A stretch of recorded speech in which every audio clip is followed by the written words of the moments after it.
Welcome to Toy Thoughts, just random thoughts I have about toys. So today's toy thought is, why are the modern ARC Troopers so small? Here we have the current mold for ARC Troopers, and it looks good until you put it next to something. Even the arm proportions, you can see it's really off, especially that forearm. Even the weapons it comes with. Look at these. These are some of the DC-17s from previous figures, the Phase 2 from the 2008 Clone Wars. They actually got a bit bigger from the Phase 1 ones. Revenge of the Sith, 2005 ones, a little different looking, but still, you know, we're in the same size range. But now we're looking at these tiny things to fit into Five's little baby hands. Here we have Blitz right next to the original Blitz. Again, figure looks good, it's just a lot more compact. Again, here's just for comparison, you can see that arm length. The shoulder isn't too bad, but something just starts with that forearm.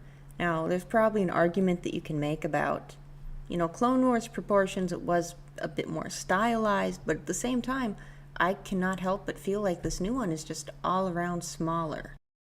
Once again, if you're looking at the Clone Trooper here, we have the 501st one from the Vintage Collection that was coming out about the same time that this figure 5s did. Even with the armor, right where it should turn into the breastplate on 5s, we're not even passing the Clone Trooper's belt.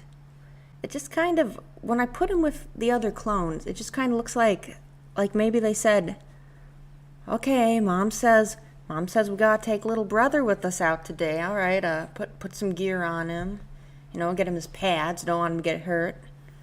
I mean, my helmet's off. A lot worse. Here we have 5s in comparison next to an old Commander Vil from the Order 66 Target exclusive 2-packs, which you can actually find at a lot of stores. They are surprisingly low priced generally when you get off of eBay. Now, I'm keeping that more recent 501st clone in there, just because that was kind of the most recent bar that we had established, the most recent big army builder, and the one that came out about the same time, the closest time. Even Commander Vil, even the 2005 ones here. Just again, a lot bigger. So here we can see, for comparison, we have Clone Commander Bo, once again from one of those 2005 Order 66 2-packs. And next to him is a comic pack of Alpha, the original here. Height-wise, it's not too bad. All Clone Wars inspired clones do look kind of skinny next to some of these, but we're kind of getting into a bit of a more realistic version lately. This is a Clone Wars character, but this is definitely in realistic style. So once again, you can just kind of see this general shrinkage, compactness, whatever you want to call it, it's happening.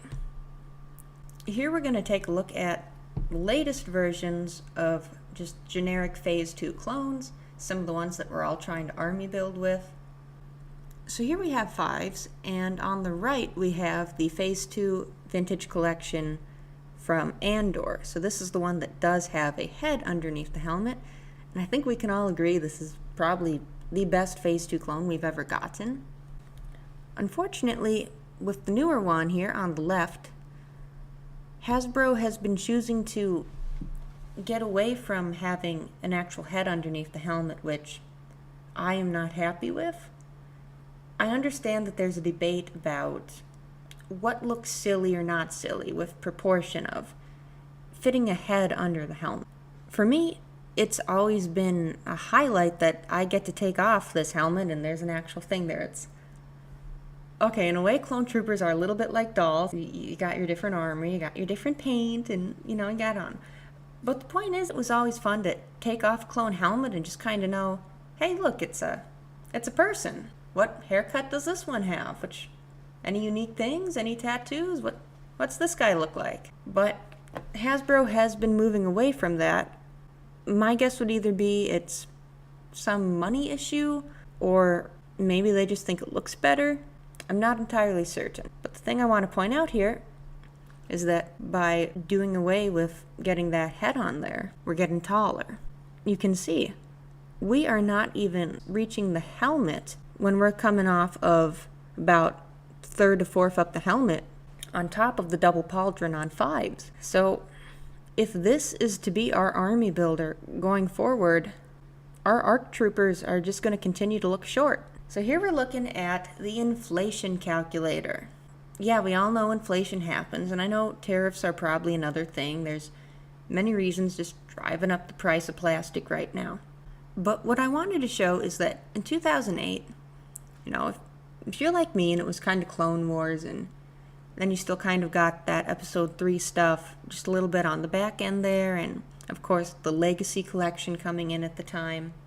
So we kind of had that great time when it was a mix of 2005 style clones, 2008 Clone Wars style clones, but they were all just lining the shelves, all available for, if memory serves me, $7.50. So I put that into the calculator here. And if they had maintained that price, then these figures should be costing $11.21. They aren't. Instead, I had to double check this now, just those price hikes keep on coming. As of the most recent price hike that I was able to see as of this video, Hasbro is now charging $19.99, so basically $20 for these figures. And they're only getting smaller. They're getting smaller, the accessories are getting smaller. Now, it could be a license deal. I've seen some people argue that G.I. Joe gets more accessories because they're a Hasbro brand. They're not paying a license fee on them. Anyway, this is just something that has been, it's really not that important, but it's just something that's been coming back to me and just kind of bothering me a little bit, like a mosquito bite every time I kind of go through and change up the clone shelf. Do you like the mold? Do you not like the mold? Do you like it until you see it next to something bigger? Would you rather have a smaller figure and more accessories, or one that is more proportioned with what we usually get and maybe less accessories? Do you think this is all just a mix of, do you think this is all just reasonable prices, it's just the way the world's going right now? Or do you think Hasbro's maybe asking a little too much with this? I don't know. Whatever it is, these have been my toy thoughts. Go ahead and share your thoughts in the comments.